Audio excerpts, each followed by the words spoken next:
could hear the playfulness in her voice. She knew his first name drove him crazy. He chuckled. "Yes, ma'am."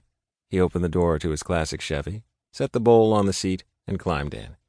He knew exactly which way to turn the wheel to avoid every pothole on the half-mile-long rocky driveway.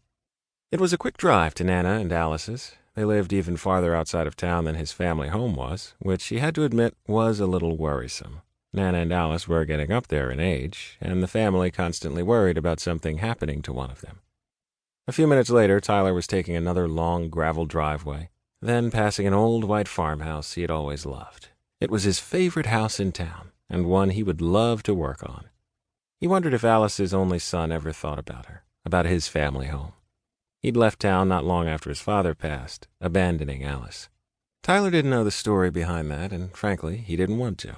It wasn't his business, but he still thought the man must be an asshole to abandon his mother the way he had.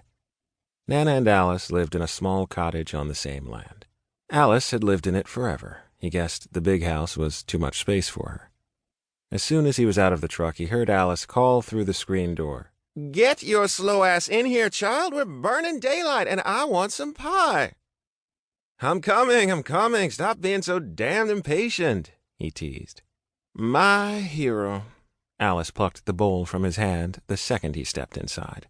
She was a slight African-American woman, with hair she kept short and shorn close to her head because, as she said, "I'm old and it's easy." "You're welcome. I hope I get some pie out of this." She waved her hand at him. "Don't give me those sweet Tyler eyes. I don't fall for them like your Nana, Mom, and everyone else does."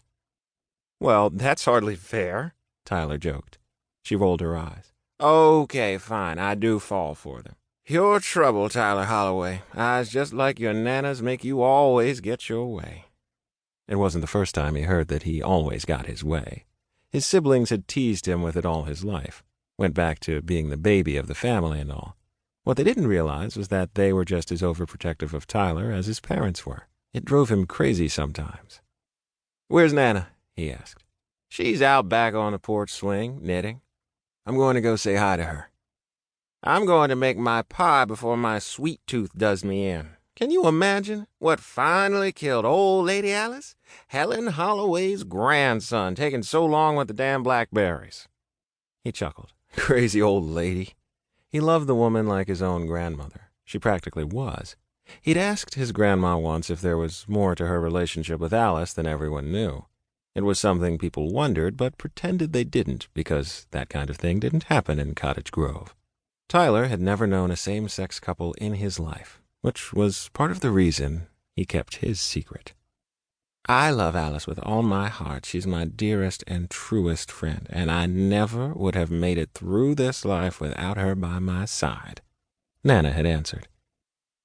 Tyler made his way through the small house and out the back door. As Alice said, his grandma was sitting on the porch swing with yarn in her lap.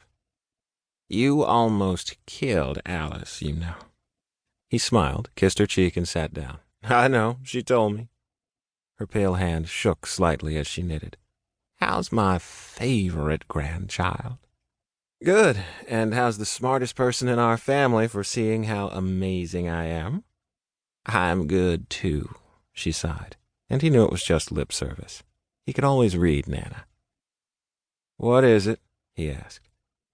"Always the hero." She patted his leg. "Alice, you know, I wouldn't tell this to anyone but you." "I know," he replied, and he believed it. Unless they were truly in trouble or needed help, Nana would keep their secrets. "I'm worried about her. She's not doing so well, kiddo." He frowned. Was she sick? She'd always been surprisingly healthy for her age. "She looks fine to me." "Yeah, but you don't know her the way I do." "Do we need to be worried? I can take her to the doctor, no problem." No, she shook her head. "That's not really what I mean. She's tired, and she's getting older, yeah, but she's not sick. She'll probably outlive us all." "Probably," Tyler agreed. "I shouldn't tell you this." Tyler's gut clenched uncomfortably. He didn't like the sound of this, but he also knew there wasn't a chance in hell he was letting Nana let it go.